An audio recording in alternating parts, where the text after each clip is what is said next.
"Take his head off the desk, right now." The emergency command echoed through the reinforced mahogany doors of the king's private study at Windsor before security could even clear the corridor.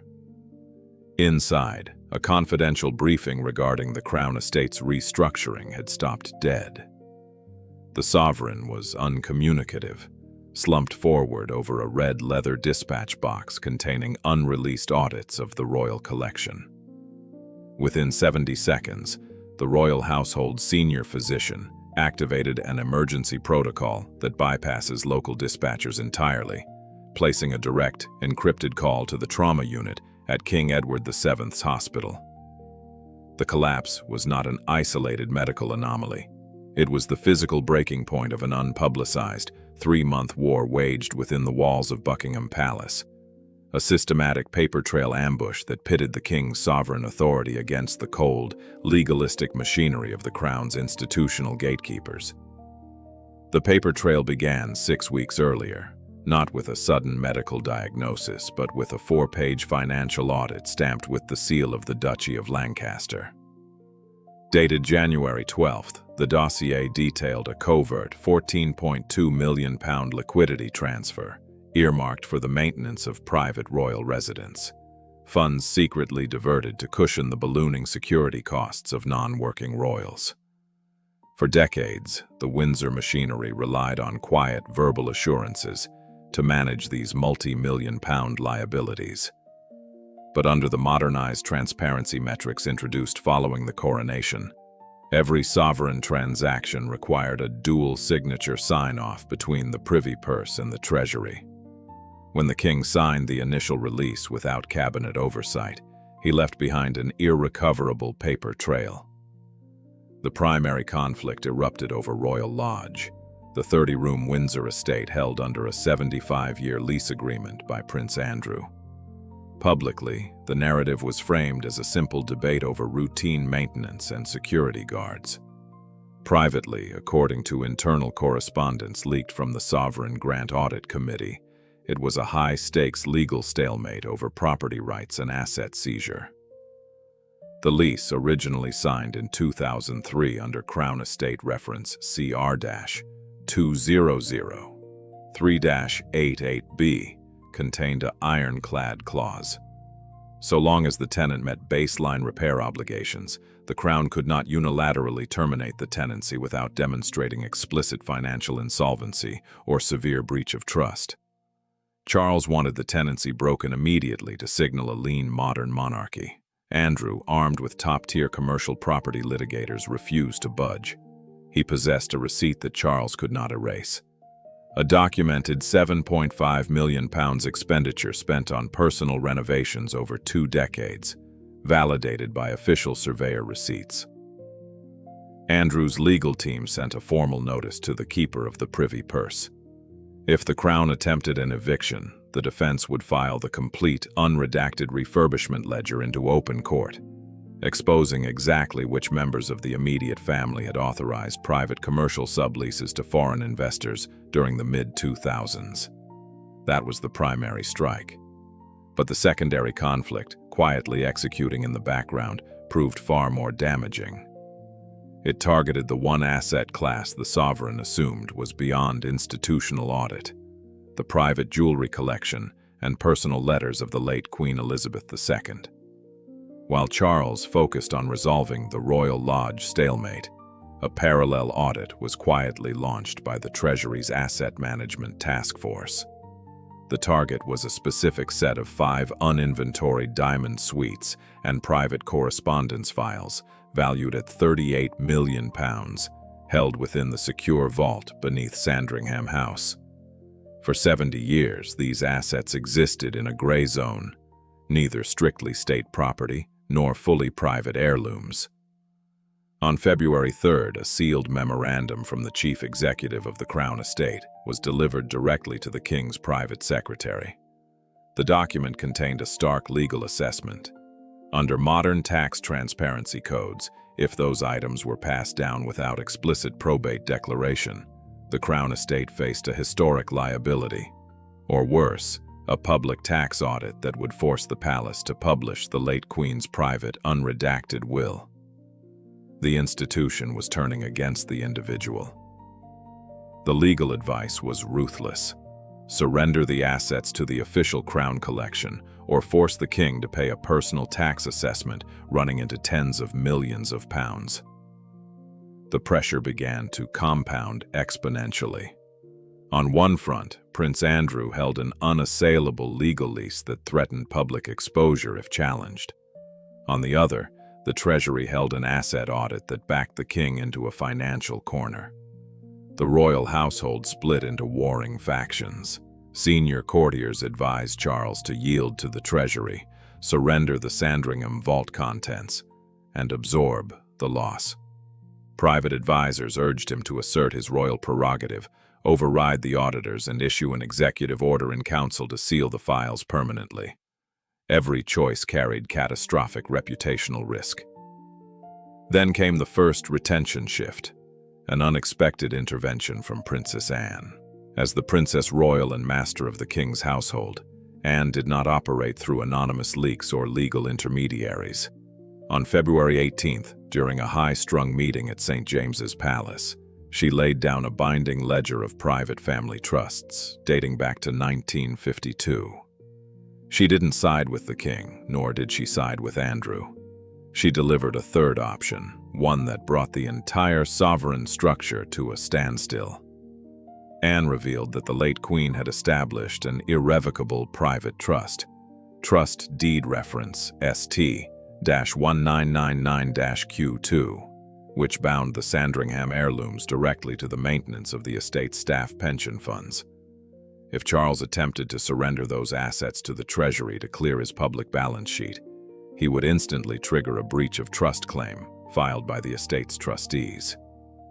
"You are burning the house down to keep the lawn neat," Anne reportedly told Charles during a fierce 20-minute exchange.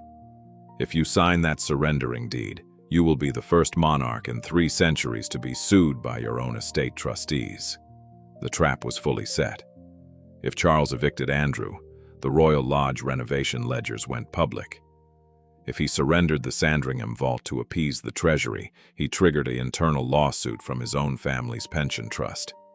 If he did nothing, the National Audit Office would highlight a multi-million-pound discrepancy in the upcoming sovereign grant report, exposing royal finances to parliamentary intervention. By late February, the king was sleeping less than 4 hours a night, reviewing hundreds of pages of legal discovery, property deeds, and historical tax filings. The tension within the household had shifted from strategic disagreement to an atmosphere of cold isolation. The king isolated himself within his private working quarters at Windsor, bypassing his traditional council of advisors to draft a series of personal executive decrees aimed at forcing both Andrew and the Treasury into compliance. The bigger question remained: could a constitutional monarch use his personal authority to suppress a legal paper trail? Or would the modern British state prove that the office of the king is ultimately subordinate to its own administrative machinery? The answer arrived on the morning of March 2nd. A confidential draft of the Parliamentary Public Accounts Committee agenda was slipped to the king's desk. Item 4 on the agenda was listed in cold bureaucratic prose: an inquiry into the valuation, tax status, and lease agreements of Crown-adjacent private properties. The committee didn't just have the rumors. They had the document numbers. They had the £14.2 million liquidity transfer memo. They had the reference code for the Sandringham trust deed. Someone inside the high offices of the Privy Council had leaked the legal architecture of the royal estate to Parliament. The paper trail had escaped the palace. The realization hit with absolute finality.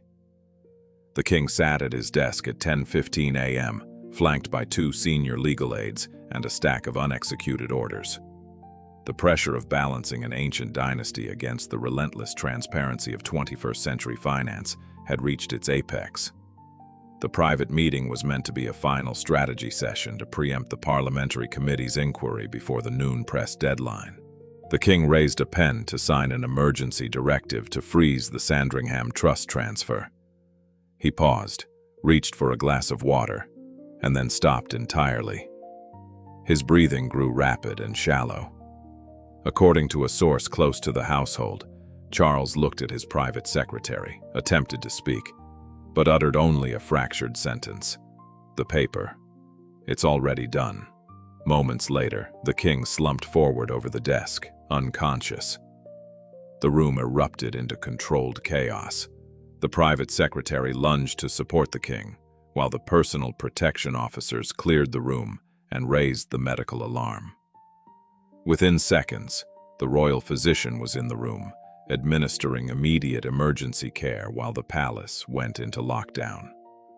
The landlines to the study were cut, the palace gates were secured, and an emergency medical convoy was prepared in absolute secrecy. The immediate diagnostic assessment revealed severe physical exhaustion, acute stress-induced hypotension, and a dangerous spike in blood pressure brought on by weeks of sleep deprivation and extreme mental strain. The monarch was not dead, but he was temporarily, undeniably incapacitated. For 4 hours, as the king was stabilized under heavy monitoring in a private wing of the estate, the United Kingdom was effectively governed by a silent constitutional void. Under the Regency Act of 1937, if a monarch is temporarily unable to perform their statutory duties, the authority falls to the councillors of state. But the roster of active, eligible councillors of state was itself fractured by the very conflict that caused the collapse. Prince Harry was in California. Prince Andrew was legally neutralized and hostile. Queen Camilla and Prince William were forced to step into the breach together, holding an emergency, unrecorded conference in the private sitting room adjacent to the king's medical suite. It was in this window of temporary incapacitation that the ultimate power shift occurred. Prince William, acting with the immediate backing of Queen Camilla and Princess Anne, took control of the pending document releases. He did not wait for his father to recover to make the crucial decision. Moving with cold institutional efficiency, William ordered an immediate stand-down on the Royal Lodge eviction proceedings, temporarily freezing the legal offensive against Prince Andrew to prevent the leak of the renovation ledgers. Concurrently, William authorized the full opening of the Sandringham vault documentation to the Treasury's auditors, overriding his father's previous resistance and opting for total institutional surrender over a prolonged, humiliating public battle. By the time King Charles regained full consciousness late that evening, the political landscape of his reign had been permanently rewritten. The personal battle he had waged to assert his absolute prerogative over royal assets had been quietly, systematically dismantled by his own heirs in the interest of institutional survival. When the senior physician finally allowed brief visitors into the recovery room, Prince William walked in holding a leather folder. There were no emotional outbursts, no dramatic speeches, just the quiet placement of 3 signed executive memos on the bedside table. "It's settled," William reportedly said, his voice flat and unyielding. "The committee has been satisfied. The paper trail ends today." The king looked at the signed documents. The royal prerogative had not been lost to Parliament, nor to the press, nor to his legal opponents. It had been claimed by the next generation of the monarchy, operating with the cold pragmatism required to keep the crown intact. The physical collapse of King Charles at his desk was the moment the public illusion of absolute royal authority shattered behind closed doors. The modern British monarchy had proved its ultimate cold truth. The institution does not exist to serve the king. The king exists merely at the convenience of the institution, and when the weight of the paper trail threatens to drag the crown into the light, the machinery will step over the monarch to preserve the throne.